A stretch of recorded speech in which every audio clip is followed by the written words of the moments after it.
Heads up, if you have kids around, parental advisory is in effect. Parental advisory is in effect. This is the Bonus Bone Podcast with Lamont and Tonelli, Baby Huey, and Chasta. Woo! Welcome back, friends, to the Bonus Bone Podcast. We don't have Lamont here to go whoop whoop. Woody so woo. there you go. Woody whoop. Chasta, Tonelli, and Baby Huey here. And we have a fun conversation based on a Van Halen story. So there's a rock news story that they have put the Hot for Teacher guitar up for auction. And are you ready for this? The starting bid for the guitar is $1.8 million. However, it's expected to fetch between $2 and $3 million man. when bidding closes near the end of the month. That actually surprises me. Usually I'm pretty good on those kinds of things, but I was thinking, $750,000, $800,000, and it's already double what I would imagine it going It'll for. keep going up. This is you said Frankenstein guitar? This is the Hot for Teacher guitar, the red and the red and white one. Because I know he's had black one. a few of those. I don't know how many guitars are actually in his collection and how many have been. Right? I mean, can you imagine? Because I don't want to get this wrong. I want Van Halen fans to come after me. But I believe the guitar on the debut album, the one he's holding, is the black and white one. Yeah. He repainted that one, the red one. Uh-huh. But I know he's had different versions of the red and white, the iconic, crisscross colors and stuff. Yeah. But I know, like, that first guitar, I think he repainted that one red and white. So I don't know if it's that one. Okay. Well, whichever one it is, because I don't want to get into the weeds here either, because Van Halen fans will come for you. Exactly. If you get one color or one line wrong on one guitar. You better have your facts straight, You got to man. have your shit straight. So we're not even going down that rabbit hole. We're going to go down the rabbit hole. It's inspiring to us for this topic of if you had endless money, let's say you won the lotto, what rock and roll memorabilia would you buy? We touched on this on Soundwaves, and I feel like we could flesh it out here. Oh, yeah. Right? Yeah. Oh, totally. Yeah. So do you look perplexed? Do you want to go? Well, I look perplexed because I can't think of anything that I would want to buy anymore. My collecting days are over. I mean, when you think about it, how long would I really have it anyway? Don't say that. That's terrible. Wow. Plus, I have pieces knock on wood. I've never been a memorabilia guy. I've never really gone out of my way. I've accessed pieces of memorabilia in the past, and they're in a closet. They're not on display. Really? Like what? Like what would you have? Probably the most valuable thing that I have is, sports related. Okay. Sports ball. Sports ball. I probably won't know who it is, but go ahead. It was the last time the 49ers won the Super Bowl, which was January of 95. Okay. Mm-hmm. So that was the season of 94, the fall season of 94. Mm-hmm. And I got married in the fall, and the gift I got from my groomsmen was an autographed, they each got an autographed by the full team, 49er football. What? So this was at the beginning of the season because we got married in early October. Right. So who knew how the season was going to go? Wow. So we got married in October. I gifted the footballs to the groomsmen. That's awesome. And then the Niners went on and won the Super Bowl that year. So their last Super Bowl win, this is a full team autographed football, but it also includes Jerry Rice, Steve Young, and Deion Sanders all in the same football. Wow. So it's kind of a valuable ball, but it's sitting in a closet somewhere. Oh my God. Multiple questions. How did you get said balls? Yeah. How do you That's acquire kind of a those personal balls? question. I knew somebody with the 49ers who arranged. I mean, you could buy them, and I bought the footballs. He just didn't give them to me. Right. But to get, I don't know how many I had to get, like 10 of them. Yeah. So I had to go through him and purchase, especially through him. That's amazing. So it just kind of worked out. I was going to say, Paul, you need to renew your vows with Lisa so the Niners can win the Super Bowl again. Oh, I thought you were going to say so you could be a groomsman and you could get your own signed football. But I have a signed Jerry Rice football when he came by the station one day, and I remember I bought a football through the Niners to get. So I know exactly the procedure you're talking about, buying an NFL official football. I already renewed my vows with Lisa, and the Niners went like 1-16 that season or something like that. Just have faith. You got to do it again. I think it was one of the Jim Tomsula years. I'm not something like that. That's it might have been really one of the Mike Nolan years. Okay. Yeah. Something like that. Yeah, no, I tried that. Didn't work. It didn't work out. How many years in did you guys renew? Ooh, trick question. 14. Oh, that's random. I know it is. That's a whole different podcast. Okay. That's a whole I have that noted. So, but one piece of rock memorabilia we did have that has disappeared was from the Beatles' first appearance in San Francisco in 1966. I think maybe I've told you the story before. I don't know. So they played the Cow Palace. Yeah. And I have a cousin who was working at the Cow Palace, and she was there the day after the concert. It might have been that night of the concert after the concert was over. I don't know. But it was fairly immediate after the concert because she was working at the Cow Palace. Yeah. I don't know if she was working the show.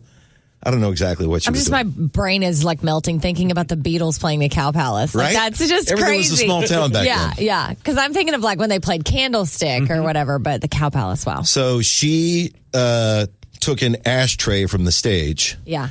That had a bunch of cigarette butts in it. Yeah.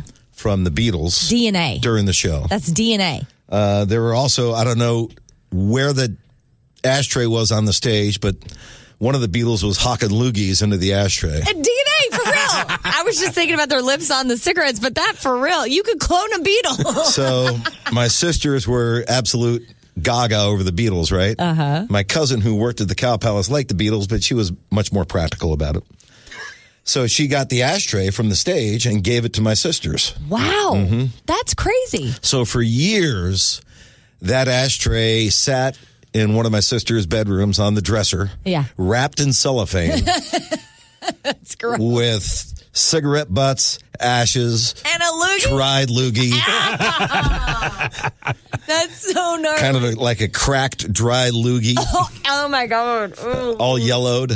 Okay. Along with, I think there are like 6 or 8 cigarette butts in there, maybe more. I'm not sure. Oh my God. I feel like I'm going to puke. And the ashes. Wow. And she had it perfectly wrapped. A Beatles soup. With a little piece of paper that said, ashtray used by the Beatles at the Cow Palace. And she had the date, 1966. It might have been August. I'm not sure. Wow. And she had that for years. Oh, well, years, 3 or 4 years, until one of my sisters was getting married and my parents were going to have an engagement party at the house.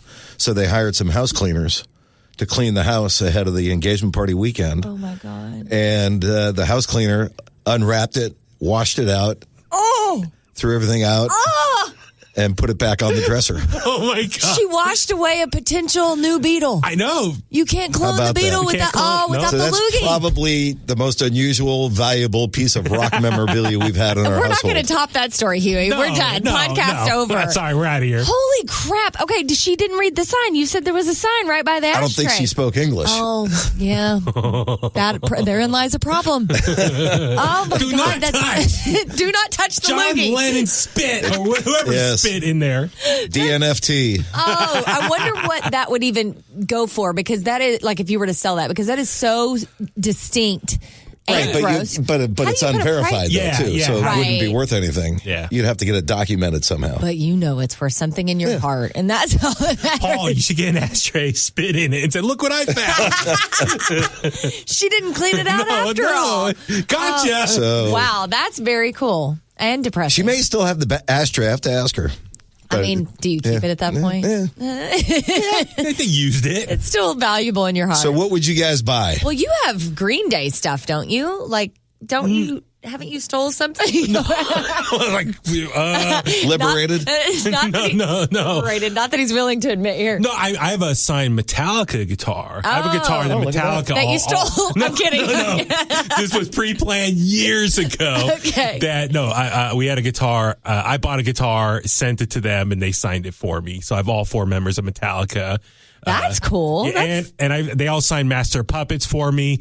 Even Rob signed it. Even though he said, like, I'm not on the album. It's like, I know. Doesn't matter. Doesn't matter. You're on the band. Yeah. And I have Jason Newsted sign some Metallica albums for me too. But as far as something, if I had a lot of money and would want to buy, it would be Kurt Cobain's guitar from Smells Like Teen Spirit music video, and he used it, I think, all on that first tour or the tour of the Nevermind album and stuff. And actually, it's funny you say that. The Eddie Van Halen guitar, you thought like $750,000. It's like what, 1.8? 1.8 is the starting bid, though. Do you want to guess how much Kurt Cobain Smells Like Teen Spirit guitar went for? Go for it. $4.5 million. Okay. More than I thought it would. Yeah. So I'm saying the Eddie Van Halen one, I was like, that might be undervalued. That's a deal. That's Yes, a smoking exactly. deal. Exactly. If you're comparing. Yes. And I Because, think, I mean, you could have a whole other argument about which one was more important or influential and all that stuff, right? Exactly. Two different eras, but So is that more or less than the shotgun that Courtney Love used? Sorry, I had to go there. No, you didn't. Of course you did. but the guitar itself, it's a 1969 Fender Competition Mustang. I thought it was a Jaguar. Anyway, the Lake Placid blue color. But you know who bought Iconic it, right? guitar. Oh, yeah. Yeah, it's Jim Irsay. Jim Irsay has it. Yeah, Oh, okay, so it was on yeah. display. I saw it at Part of his collection. Yeah, I saw it at the Bill Graham Civic Auditorium back in December for the concerts. I was like, oh my God, that's the guitar that got me into just grunge and hard rock, and it was just my total exposure to just everything rock that I like now. Like Nirvana was the first big band that I fell in love with. That was my generation. Yeah, It was my parents' generation of rock bands. That was my band.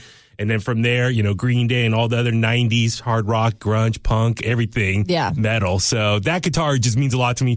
And I know I told you this before. If I had a lot of money, I would love to buy Billy Joe Armstrong's blue guitar. It's a Fernandez Stratocaster. That's the one he plays to this day. He recorded all the early albums with. It's in the Longview music video, the Basket Case music video. It's his iconic guitar. So anytime Green Day's live, they say, who wants to hear some old Green Day? He busts out the Stratocaster and just does all the old Green Day stuff. So I've been with you at a Green Day show. Whenever that's happening, you're like, here comes the blue guitar. we're going to get some old stuff now, like Dookie, Insomniac, all the old stuff. But I've seen it in person when I went to their studios in Oakland. Yeah. They were getting ready for tour, and the tour guys, the road crew were packing everything up, and I saw Blue like right in front of me with all his other guitars. I was like, oh my God, there it is. The guitar That's so cool. like made the tone of all my favorite Green Day songs. And it just, so that's iconic. So yeah, Kurt Cobain's Smells Like Teen Spirit guitar or Billy Joe Armstrong's blue guitar. Good choices. If I win the lotto, I'll buy those for you. Thank you. Mine would be, so my instrument of choice, because I've been in radio for 20 years, is a microphone. So this is a microphone in Fluenced idea. Okay. Not necessarily an instrument. Steven Tyler's microphone with all of his scarves hanging from it. All right. Yeah. Okay. Because I've seen them like 24 times or something crazy. And one of my favorite moments is always before they come on, they play like this really moody music, and you can just see the scarves like blowing in the breeze before they come on, and it always gives me chills because I'm like, I know what's coming. I love it. I made, actually, my ex-husband, thank you, Jamie, shout out, made me a version of that when we were kind of replicated it. Yeah, like he went to like Michael's and hey, what the hell? got a microphone stand. It's actually a green room. We still have it at Green Room. Okay. And then just tied a bunch of things on it and like tried to make me one. Nice. Which was really nice. It's a good Does man. it have a microphone? It does. It has a microphone, which we still use at the Music Center with my current husband, my new husband, my forever husband. Somebody's going to see you using that microphone, and they're going to want that. I know, right? It's kind of cool. So yeah, that would definitely. I mean, there's a whole bunch of stuff that I would love. I'd love some clothing from Janis Joplin. Maybe her Porsche would be really cool to have. That Porsche is somewhere. I read about that recently. It is in a collection like not Jim Irsay's, but it is in a collection like that. And that was like a San Francisco symbol back when she was around. She was known for driving her Porsche around the city. Love to have that. I would love like a Cliff Burton bass or we'd have our own Jim Irsay collection. an Angus Young SG guitar or Bon You really Scott geek out microphone. over the instruments. I'm not as much in that realm, although I'd have to buy Jay something of John Bonham, some drumsticks or drum head or something. I'm trying to think clothing wise, what's iconic clothing? Well, if you had the clothing, what would you do with it? Because I would want to wear Janis Joplin's clothing, but you can't. You can't touch it. Yeah, I guess not. You don't want to I ruin can't it. fit in any of it. Spill Like some her coffee on it. velour jacket, right? The purple. The purple. Wasn't it purple? Yep. There's some iconic She photos was always of that, wearing that thing. where she had like some long necklaces and jewelry on it, and like it's God. All right, so whole different subject. You go to, say, something like the Hard Rock Cafe. Yeah. They have all the memorabilia all throughout the restaurant or at the casino, stuff like that. You see clothes from all these stars that they have, the outfits or whatever they wore on stage. What's the one thing that stands out to you guys about the clothes of just about any rock star? They're smaller. Tiny. They're tiny. Rock stars are always tinier every time. Oh, my God. No rock star over 6'4". I know. And they're all itty bitty and like waist are just this big around. Every single tiny. one of them. I know. You're like, I thought they were taller. Except the drummer with the black keys. He's like 7 feet tall. He's the one. But you look at the clothes, you're like, how did they fit? Yeah, I think those about clothes. that. I went to the Hard Rock in Tahoe, and we walked up to like 10 different things, and I said the same thing. I was like, none of these people are over like 5'7". What is this? AC/DC are all short people. Like, yeah. Seriously. Every single time. No, that's funny. That's funny. All right, we'll start our own Hard Rock when we win the lotto. All right, you guys, let us know wherever you're listening to this. If you want to send us an email, you can do so at thebonusbonepodcast@gmail.com. Get inventive. Get really interesting. Let us know what you would want. Our friends at Soundwave said they would have, they'd buy Paisley Park, Prince's compound. Oh, that's right. That's really going above and beyond. That's good. Well, what the heck? You might as well think big. Right? Think big. So let us know. Make sure to subscribe to 107.7 The Bone wherever you get your audio. And until next time, thanks for listening. Whoop, whoop.